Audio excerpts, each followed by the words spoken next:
Bueno, hoy, como decíamos, estamos terminando con las últimas dos parashot de- del libro de Bamidbar, del libro de Números, eh, que en realidad no solo finalizamos este libro, sino que en realidad finalizamos el relato, básicamente el relato del Éxodo.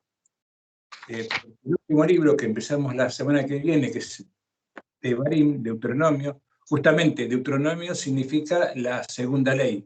Y que también es llamada, en hebreo, es llamado este libro Mishneh Torah, la segunda Torah o la segunda ley, porque es una segunda lectura de los eventos que acaecieron a lo largo de toda la marcha de los hebreos, los israelitas, desde la salida de Egipto hasta estar aquí, que están ya en las puertas de la tierra prometida.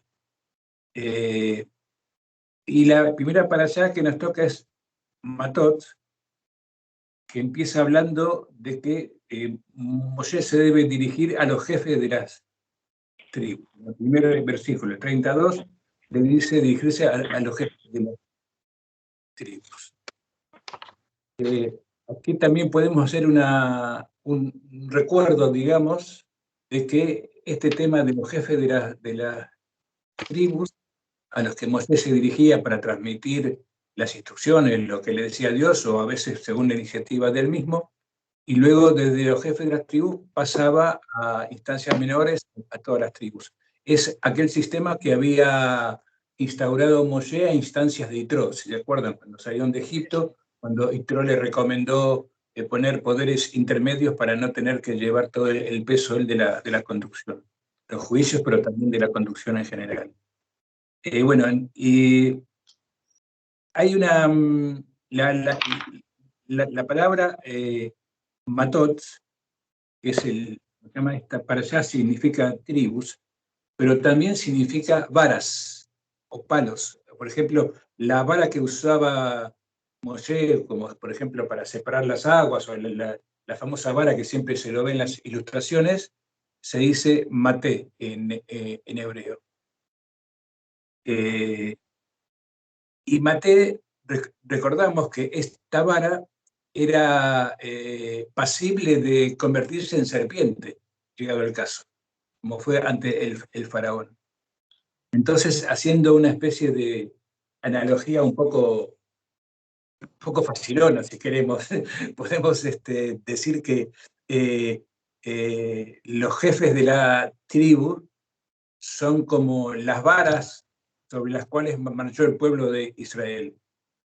Pero de vez en cuando esas varas se convierten en serpientes, como pasó con la tribu de Shimón en la algarada esa que hicieron con las hijas de Moab y de Midian, ¿no? Es decir, que de vez en cuando hay problemas, como pasó con Korah, con la rebelión, en fin, con los espías también, ¿no? Que no por ser jefe de tribu, eso te indemniza o te evita equivocarte. Y en este caso, con el tema de los espías, fueron responsables de alargar 38 años más la marcha por el desierto, ¿no? Bueno, esto es un comentario que creo que puede ser interesante. Eh, y luego en el 33 nos habla dice, si un hombre formulara un voto al Eterno, o se comprometiera con un juramento, no violará su palabra, obrará conforme a todo lo que ha dicho en su boca. Y aquí, más que ir al tema concreto de la tradición, de la promesa y todo esto, también cabe otra lectura, que es que podemos reflexionar que las promesas, los proyectos de cada uno, eh, independientemente de ante quién sean hechas, se supone que son todas ante Dios, ante uno mismo, ante otros, no importa ante quién, en el sentido de que siempre han de ir acompañadas por las acciones pertinentes. Es decir, toda promesa, todo proyecto, toda palabra empeñada en un propósito debe ir acompañada irremisiblemente, al menos por el intento sincero de llevarla a cabo. Si los buenos propósitos manifestados se quedan en el aire y no son acompañados, digamos, por su puesta en práctica, entonces pueden convertirse, o sea, lo que es el alma humana, la neyamá, lo que tenemos dentro nuestro, el espíritu, puede convertirnos o puede convertirse en una fuerza negativa, porque la frustración por no cumplir esos propósitos, por lo que sea, por inacción, por sujetarse, hola, Virginia, venida, por sujetarse, por quedarse en la zona de confort, por lo que sea, cuando uno no cumple con los propósitos que se ha propuesto, eh, o no hizo lo suficiente para cumplirlo, digo que se puede convertir en una fuerza negativa porque puede atraer, puede fomentar, por ejemplo, la shonra, o sea, hablar mal de los otros, echarle la culpa a los otros, puede traer a la depresión y bueno, y puede conllevar el abandonar todo propósito de enmendarse el crecimiento espiritual. Entonces, de ahí está este versículo, el 33, cuando habla de que la persona debe cumplir con sus promesas. Es decir, no es simplemente que si no Dios te va a castigar, sino que tú mismo vas a ser el responsable de tu destino. Si no los llevas a cabo, si no haces lo posible por llevarlos a cabo, pues te esperan muchos problemas, serían, ¿no? Hablando concreto. No sé si quieren comentar algo respecto a esto, después entramos en otro tema. Sigue, sigue. Bueno, porque el tema es el tema del título. Si se puede comprender si la venganza es admisible o no. Bueno, no, lo que nos presenta aquí la Torá, que la última misión de Moisés antes de morirse era, por orden de Dios, vengarse de los madianitas.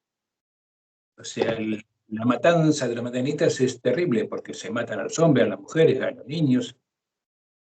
Entonces, la pregunta sería, ¿cómo lidiamos con esta dificultad? ¿No? ¿Cómo leer estos duros versos de venganza? Y bueno, hay muchas partes de la Torá y del Tanaj en general donde hay escenas tan poco fáciles de tratar como esta. Pero hay una enseñanza que es cuando nos acordamos de Pesaj, hay uno de los elementos que hay en la bandeja de Pesaj es el maror. El maror es lo amargo. Entonces, ¿cuál es la idea de lo amargo?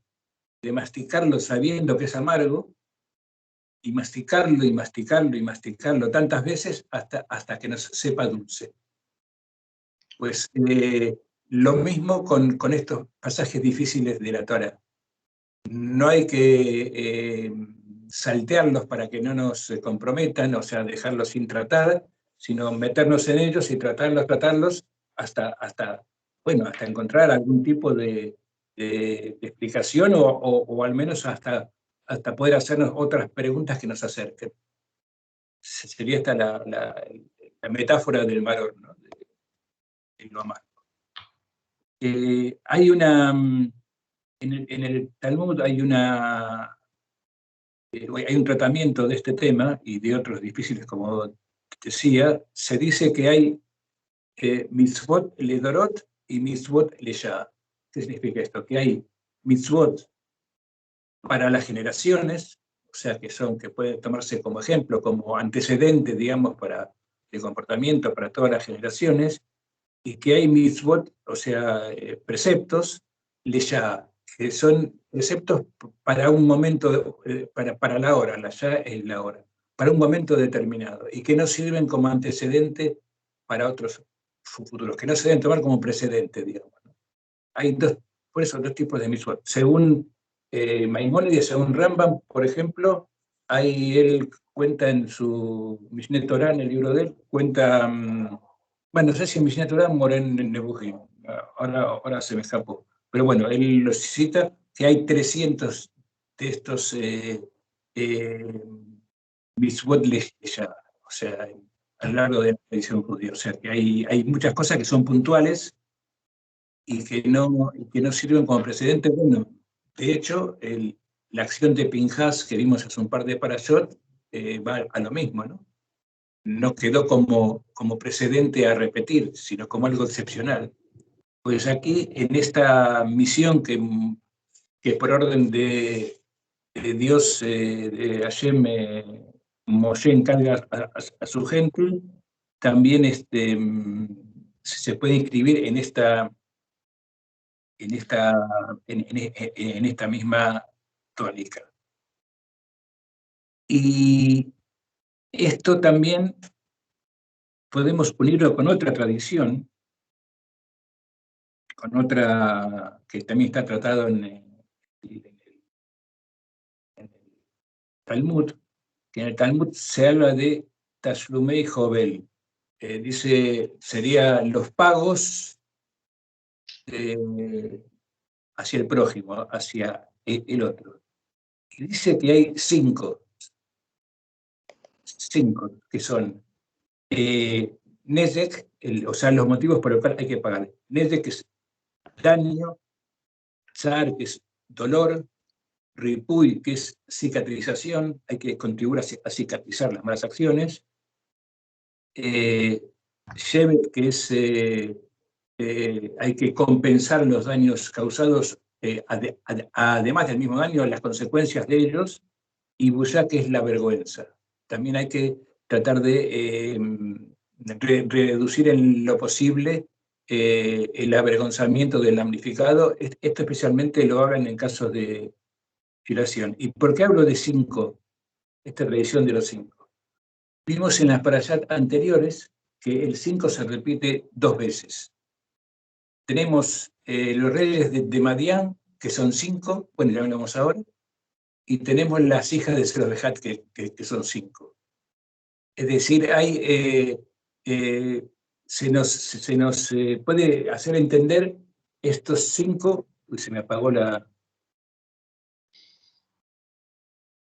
estos 5 como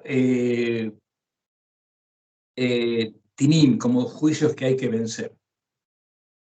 Y justamente los reyes de Madián eran 5, que es muy difícil pensar cómo se podía conducir un reino con 5 reyes, si a veces ni con uno marcha bien.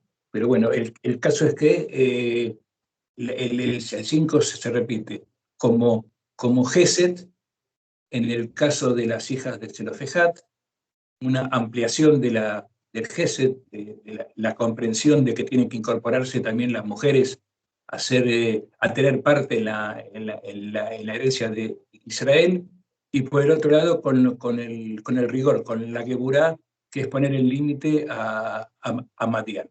Entonces eso se transforma no solamente en una lucha externa, sino en una lectura interior. También se puede hacer con el interior de cada uno de nosotros, y más aún sabiendo que en esta época, que ya ha comenzado hace pocos días, estamos en lo que se llama Bein Hametzarim. Supongo que algunos de ustedes ya lo sabrán. Bein Hametzarim son las 3 semanas que comenzaron el 17 de Tammuz y que terminan el 27, el Tisha B'Av. Son del 27 de junio, que ya empezó, por eso digo, hasta el 18 de julio.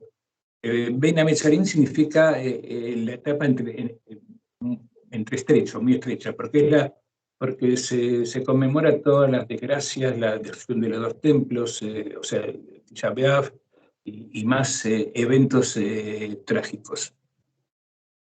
Y entonces, ¿cómo se reacciona ante los eventos, ante el recuerdo de estos eventos?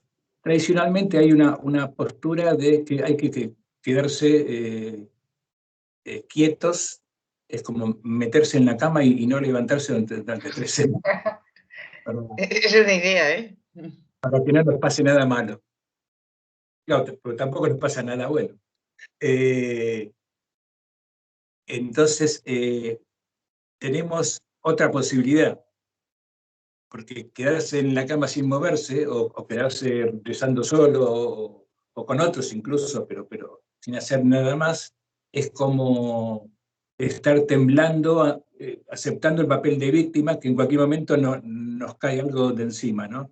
O los romanos, o no sé, o los babilonios, o algo peor. Es decir, cualquiera de los que han perseguido, y matado y asesinado a los judíos puede aparecer en este momento, ¿no? Son las 3 semanas más riesgosas según la tradición, ¿no? Que nos puede caer algo.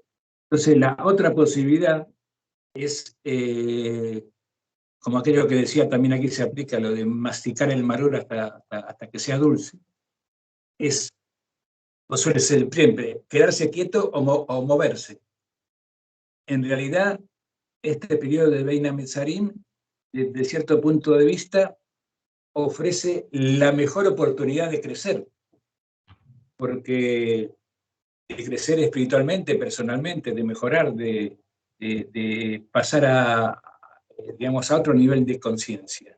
Porque justamente es en los momentos más duros en donde se nos ofrece la posibilidad de luchar para evitar que ese momento duro se manifieste. Digamos, en los momentos de bonanza es más fácil, digamos, ¿no?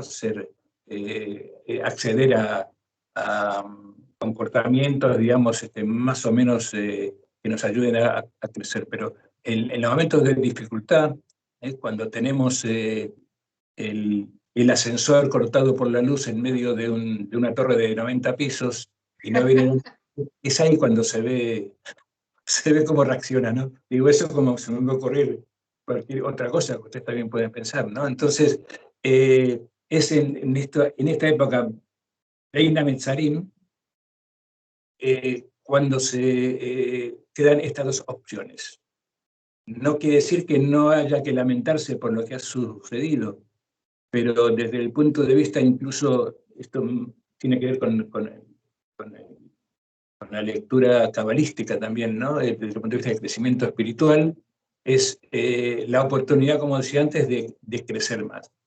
Y los 5 reyes de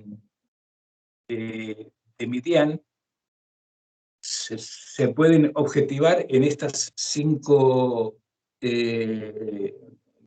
daños, digamos, que establece el Talmud que les leí antes, porque en realidad es contra eso que tenemos que luchar. Lo que pasó con el rey de Midian ya pasó, eso no tiene vuelta de hoja.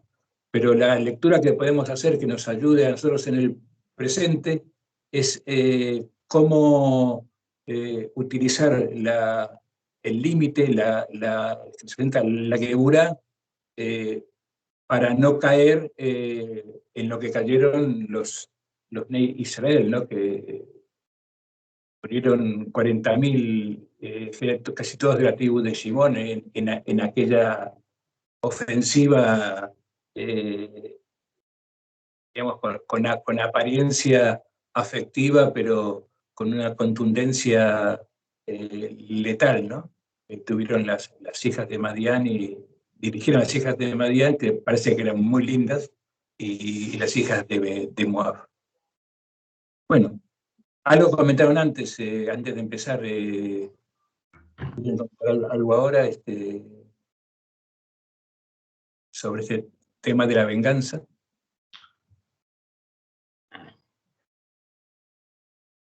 Bueno, además, algo que comenté con alguien el otro día, también hay un tema táctico, digamos, militar, también aquí presente, ¿no?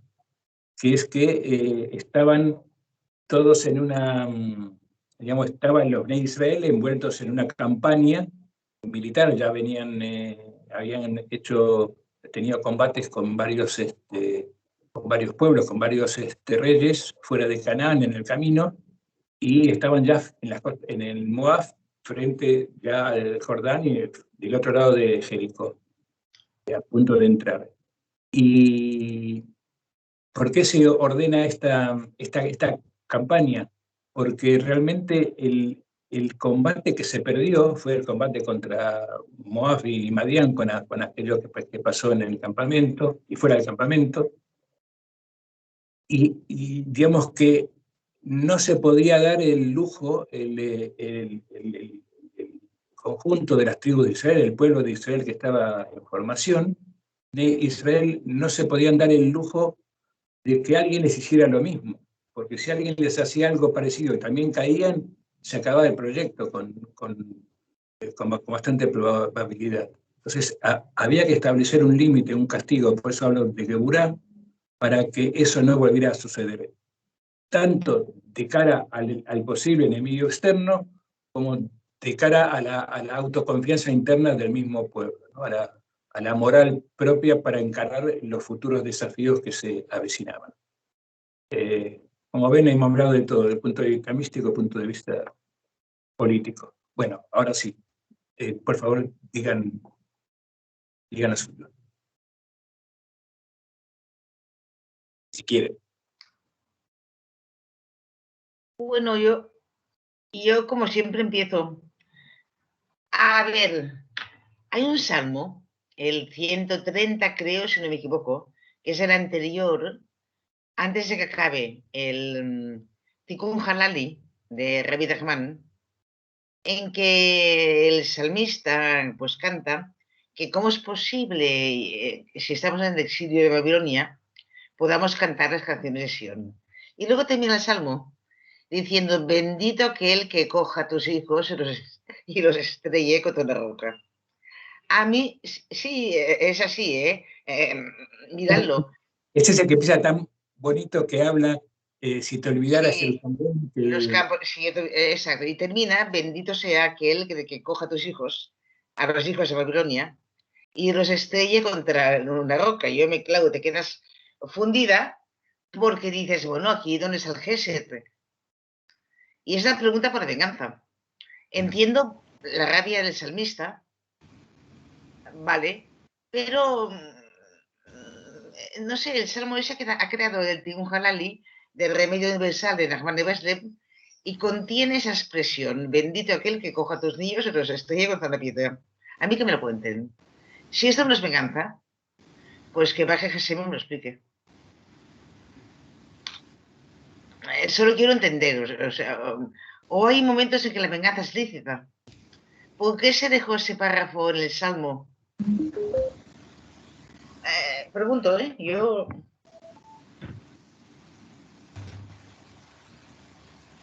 Bajo los ríos de Babilonia cantamos los cantos de Sion y acaba, bendito sea que estrella a tus niños.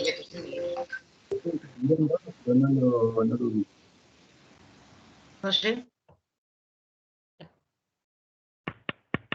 Bueno, mientras alguien quiere decir alguna cosa más.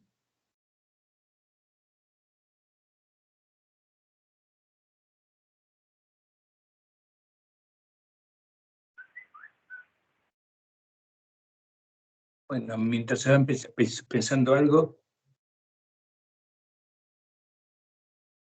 Que alguien me conteste. Mariam, es que me he perdido lo último yo que has dicho. No sé si me lo podrías repetir, que se me ha cortado. Sí. El Salmo 130, si mal no me acuerdo del número, igual me equivoco, es el penúltimo de los salmos de Rabbi Nachman de Breslev, que lo dio como el Tikkun universal. Empieza que cómo es posible que podamos estaban los judíos en el exilio en Babilonia, que cómo es posible que nos pidan que cantemos las canciones de Sion si estamos exiliados. Pero bueno, termina el salmo que dicen que bendito sea aquel que coja a tus niños y los estrelle contra la piedra. Está en el salmo, todo el mundo lo puede leer, ¿eh? No es el Salmo 130, Mariana. Pues ¿cuál es? Es el 127. Ahora te lo busco. Vale. Es el penúltimo, creo. 137. Vale, eso. Claro. Te dice, junto a la río de Babilonia, nos sentábamos y llorábamos recordando a Sidón. Y Bueno, en el 5, en el versículo 5 dice la famosa frase: si te olvidara Jerusalén, olvide mi Mi mano diestra, derecha, sí. adhiérase mi lengua al paladar si no te recordara, si no pusiera Jerusalén por encima de mayor alegría. Y entonces acá habla contra Edom, y habla: hija de Babilonia, has de ser desolada, feliz será el que te pague conforme a lo que hiciste con nosotros. Feliz será el que tome a tus infantes y los estrelle contra la roca. Sí, mansita la advertencia. Ahí está. Si la Pero este pregunta es salmo por la se lee, venganza, a ver, este salmo se lee casi, no, se lee todos los días después de comer. sí. Sí. Este es el salmo que está en el Sidurim, que después de comer se lee. Ahora por el Sidurim seguro es este, porque lo leo todos los días. A mí, Joan, querías decir algo tú. A ver, yo lo veo de la siguiente manera. ¿Estamos hablando de venganza humana o estamos hablando de venganza divina? La venganza humana cuesta de entender. Bueno, es comprensible, pero no sé hasta qué punto la podemos justificar. Pero claro, es que en el desarrollo bíblico Dios interviene en la historia de Israel. Y en esta intervención, pues hay quien ha ido en contra de Dios, ha ido en contra de su voluntad, de lo que había que hacer. Moabitas, midianitas, filisteos, es decir, iban contra su pueblo. Entonces, claro, ir contra Dios, esto es algo duro, porque Dios, la venganza de Dios puede ser muy dura. Entonces yo la entiendo de esta manera, es decir, Dios no va a decir como venganza que se beban todos un vaso de agua. Esto no tiene parangón. Es decir, lo de Dios siempre es a lo grande, para bien o para mal, pero a lo grande. Entonces yo lo entiendo así. Es una decisión divina. A los midianitas me la fastidiaron, por lo tanto, esto no queda resuelto hasta que los matemos. Punto. Por otra parte, claro, yo entiendo el tema militar que nos ha expuesto Raúl. Es decir, si van a invadir Canaán y dejan, por ejemplo, los de la tribu de Gad, la media tribu de Manashe y la de Rubén, dejan a sus mujeres, a sus hijos detrás y tal, los dejarían en manos de los midianitas y de los moabitas. Si ellos, los hombres, los guerreros, invaden Canaán, pero dejan solos a los débiles, digamos, a ancianos, a mujeres, niños, pues claro, atacarán los midianitas o moabitas y los matarán a todos. Con lo cual, esto no puede ser. Antes de invadir Canaán, tienes que asegurar la retaguardia, que en la retaguardia no va a pasar nada y todo el mundo estará seguro. Con lo cual, desde un punto de vista militar, esto se entiende perfectamente. O sea, a mí no me crea ningún problema. Todo lo contrario, pienso que esto es lo que toca hacer. Simplemente desde un punto de vista humano, militar, ¿eh? O sea, cualquier ejército haría esto.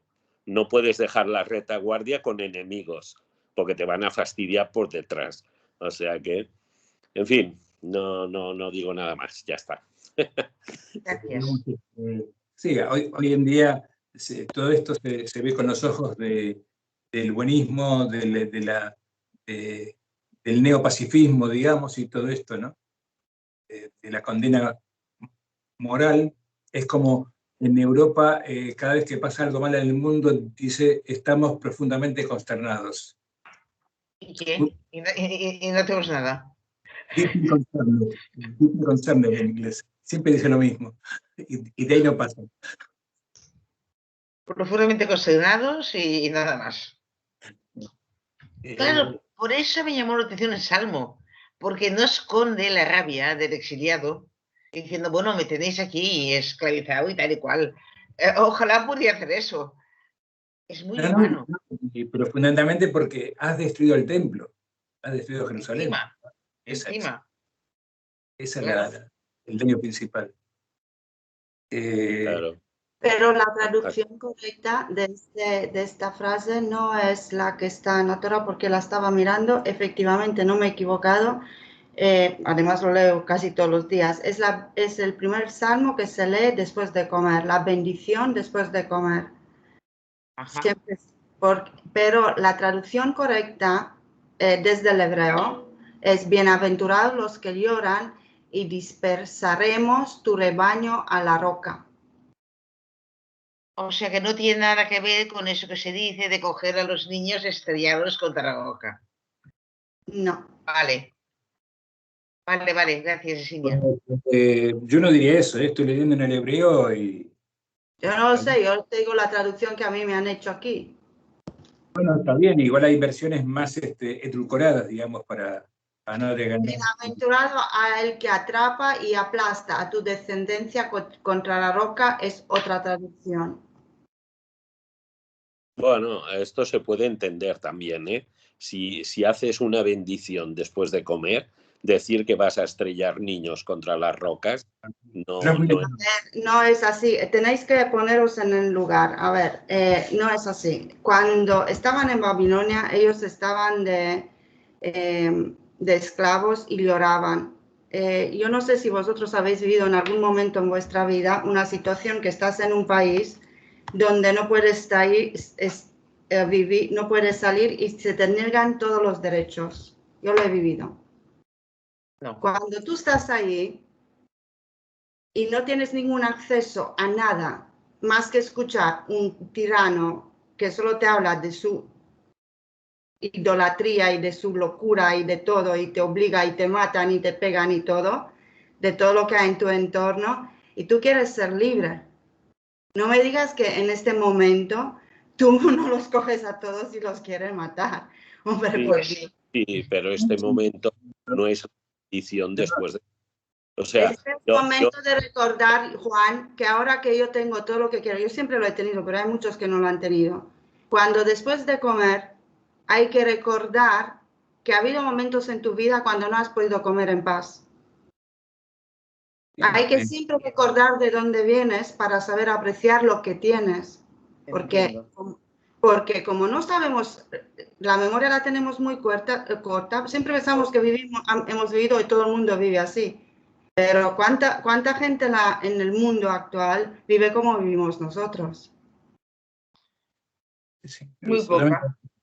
Yo entiendo las dos caras de la moneda. Es decir, yo entiendo lo que tú explicas, pues como algo histórico que dicho en aquel momento... Es como algo histórico. Como algo histórico. Y por lo tanto, dicho en aquel momento, pues tiene su sentido, digamos, razonable. Pero si cada día cuando vas a comer y tal, es una bendición, yo creo, de gracias, ¿no? Por haber comido o algo. Entonces, es una bendición después de comer. Es una bendición después de comer. Claro, pues no me extraña que hayan edulcorado un poco, porque lo de decir estrellar niños contra las rocas puede ser un poco fuerte. Y si hay la posibilidad de dar dos versiones, una más suave y una más dura, la histórica es la dura. Y en otros momentos, yo qué sé, en otras plegarias a lo mejor se dice la dura. Pero como bendición después de comer, yo puedo entender que se suavice un poco.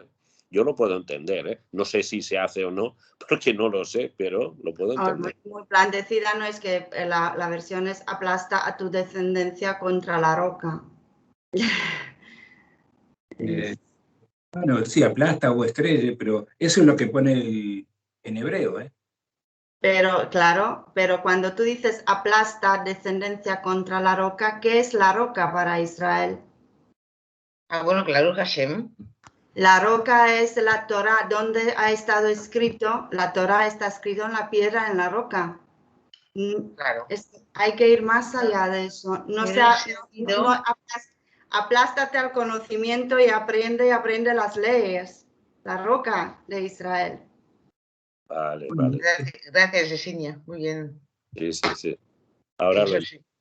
sí. Ahora tiene más sentido esto. Ahora sí. Es que siempre... No somos niños físicos. No. Claro. Vale. Niños que salimos de Babilonia de una idolatría que tenemos que aprender. ¿Cómo aprendes? Apegándote a la Torá. Claro. Volver a tus raíces. ¿Cómo vas a ser libre? Volviendo a tus raíces, a la Torá. Sí, ¿Dónde pero está la Torá? En las piedras de Moisés. Moisés, ¿qué ha hecho? Escribir. Es una interpretación. Esto es como decir aquello de pulpo como animal de compañía, ¿eh? Porque acá hablan de Hay los que hijos, hacerlo. hablan de los hijos de los babilonios, ¿eh? Pero está bien. Acepto pulpo como animal de compañía, está bien. Sí, la interpretación de la designia es bonita. Es bonita. Me gusta. Y a mí. No me imaginaba a los guerreristas estrellando niños. Ahora puedes dormir mejor, Mariam. Ahora puedo dormir en paz. Bueno, a ver, yo no sé por estas cosas pero a veces hay cosas de estas que angustian un poco. Yo durante años me angustiaba siempre porque no entendía por qué en la Shoah se subían a los trenes sin oponer resistencia, los judíos iban a campos de exterminio y bueno, en fin, y yo esto me ha costado un montón entender, porque yo no puedo aceptar, en fin, quedarse quieto y no luchar. Prefiero tirarme sobre un alemán de estos, un nazi, y que me pegue un tiro. Y acabo antes que no ir a una cámara de gas, o sea. Y me ha costado. Pero bueno, el otro día en una charla que, como estoy haciendo el curso este de judaísmo, en una charla, el que daba la charla lo explicó tan bien que por fin me he quedado descansado, lo que dice ahora la Mariam, ¿no? Te quedas descansado, puedes entender algo que era angustioso, ¿no? Y es que primero eran deshumanizados, ¿no? Claro. En los guetos. Una vez la persona deshumanizada, pues lo llevas como un rebaño, sin problemas, donde sea. Y a todos nos pasaría. O sea, no es que fueran voluntariamente, es que estaban deshumanizados ya del gueto. O sea pero que... es una cosa para aprender, Mira, y aplicarlo ahora. ¿Hasta qué punto nos estamos deshumanizando ahora para seguir tanta consigna por aquí y por allí? Sí. ¿Estamos haciendo lo mismo? Redes sociales. Acabo de colgar en el grupo de WhatsApp este tema que hablamos los otros días también con Decine y con Mariam, del grupo que lo llamaron los Vengadores Judíos de Abba Kovner. Sí, Después, yo lo vi, 45 minutos, hecho creo que por la BBC, muy neutro, pero muy bien hecho. Y habla de una venganza, que al final no se llevó a cabo, pero que se planteaban estilo Midian ahora en la Torá, ¿no? O sea, 3000 años después, una venganza semejante. Entonces ahí hay gente que opina, gente que estuvo, gente ya muy mayor, no sé cuándo se hizo este documental, hace unos años, y gente que estuvo, que fue parte de eso, ¿no? Y bueno, hay tengo unas reflexiones muy interesantes. Sí. Sabes que yo creo que Dios no es, lo tenemos idealizado a Dios. El Dios de la Merkabah lo tenemos idealizado en bondad. El Dios de la Merkabah quema, truena, saca fuego, se alimenta de los sacrificios. No es esta imagen bondadosa que nos viene tanto de Dios, no es real, ¿eh? Yo nunca lo vi así. Un aborico bonachón sentadito encima del cielo. No. Con un triángulo en la cabeza, nunca lo vi así. No es un Dios bondadoso, es un Dios que tiene varias facetas, entre cual tiene Adonai Tsebaot. Adonai Tsebaot es el Dios de la guerra. El mismo Dios, pero tiene la faceta de la guerra. Un Dios que solo cuando nosotros estamos haciendo teshuva, arrepentimiento, Él escucha tiene en consideración para no, esto por lo menos dice Cicatilla, no ir con tanta furia contra nosotros. Pero él, y además es imposible hoy como hoy cumplir los mandamientos, todos los que se nos piden. Es imposible. Yo no veo a Dios tan bondadoso. Yo le tengo mucho temor, y mucho respeto. Pero muchísimo. Es el santo temor de Dios. Créeme, Igual que crea un mundo, es que es suyo, lo puede destruir. ¿quieren hablar de otro de los temas interesantes, que me parece a mí muy interesante de la para allá? Que es que no es de esta, sino de Masei, de la segunda que se hacen juntas. Masei significa viajes. Y bueno, en el último episodio, Moshe describe todas las estaciones, son 42 en total, pero entre todas las estaciones no figura el Ar Sinai, el monte de Sinaí. Como si el Sinaí no hubiera sido importante, cuando en realidad sabemos que fue tal vez el más importante la más importante de las paradas que se hicieron, ¿no? Tampoco habla de la reflexión del becerro de oro cuando cita estas 42 estaciones. Pero en realidad esto lo trató el sabio gerundense Nachmanides, este tema. Él no se preguntaba por qué la entrega de la Torá o el pecado del becerro de oro no figuran en esta lista, ¿no?, de eventos que se hacen en la Torá. Porque él dice que porque no somos tan importantes como para que se haga. Los detalles de los viajes, lo que dice, lo que indica, según lo que dice él en su obra llamada Netivot Shalom, es que el camino es lo principal. El trabajo es siempre ir, viajar, como hizo Abraham, como hicieron los patriarcas, y el significado último es que no es el resultado lo que importa del viaje, sino el viaje en sí mismo. No es que no importe la Torá, pero como que lo fundamental es que nos movamos.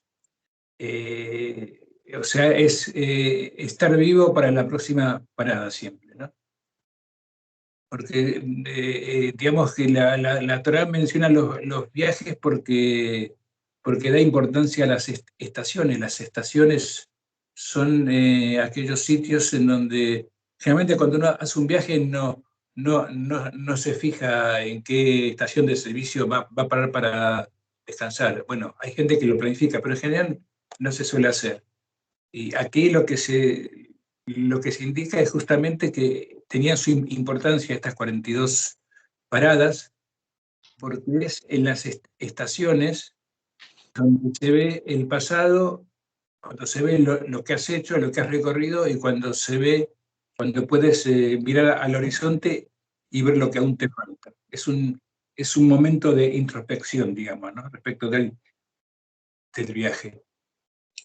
Que el hoy es importante porque es hoy y no solamente porque antecede al mañana. Es decir, que aquí esto está en contra de la máxima aquello de que los medios, o sea, el resultado justifica los medios que se utilicen, sino que los medios hacen el resultado. O sea, el viaje en sí mismo hace el resultado. Esta sería la principal, ¿no? Digamos que el presente también tiene un significado independiente de lo que será como importancia propia, ¿no? En Nabot, en el Maseje Tabot, en el Tratado de los Padres, hay una aseveración de los jajamim, de los sabios, que dicen: una hora de Torá y buenas obras en este mundo es mejor que toda la vida en el próximo mundo. Es decir, que lo que importa incluso es lo que hagas en esa hora que estés en el estacionamiento. Que no estés viajando es más importante que todo lo demás. O sea, va en contra de pensar, como decía antes, de que lo que importa es la meta y no el proceso. Tiene tanta importancia uno como el otro. El camino del ser humano es así. Siempre donde está influye. Bueno, el caso de Abraham lo tenemos presente, que él, cuando se fue con el padre, con el hermano que fueron de Ur, se fueron a Harán. Después de unos años de Harán se fue a Canaán, pero cuando salió de Harán se fue con gente que le había convencido, ¿no? La Torá dice con la gente que hizo en Harán, o sea, que él ahí siguió o empezó, digamos, a hacer su cometido, digamos, de hablar del Dios que se le había presentado. O sea, que no esperó a llegar a Canaán para eso, sino que ya desde antes empezó a hacerlo. Ese es el ejemplo. Hay una parábola que se cita en la tradición, que la cita Rashi, que dice un rey que tenía un hijo enfermo y fue llevado a un lugar lejano para ser sanado. El padre le muestra a su hijo todos los lugares por los que pasaron hasta que se recuperó. El padre, digamos así, le muestra al hijo que además del resultado importante que se logró, que fue su recuperación, también fue importante el camino y los procesos por los que pasaron todos los familiares. O sea, aquí durmieron los familiares y aquí proyectaron el futuro, ¿no? Es un poco ligado con lo que decía al principio de la importancia de la realización de los proyectos, ¿no? De que no quede solamente en proyectos. Bueno, como sabemos, hay una metáfora conocida, ¿no? Que la vida es un viaje. Pero también es de notar que en el medio de la rutina diaria uno puede olvidar la fuente de donde vino. Nuestra misión en realidad en la vida es saber esto, ¿no? Es saber de dónde venimos, por qué estamos, cuál es el sentido de nuestra vida. Pero siempre, en todo caso, tiene que estar conectado con tu punto de partida. Si la persona no se conecta con los orígenes, pues prácticamente no sabe dónde va. Bueno. La mayoría así estamos, ¿eh? Esto es lo que quería transmitir.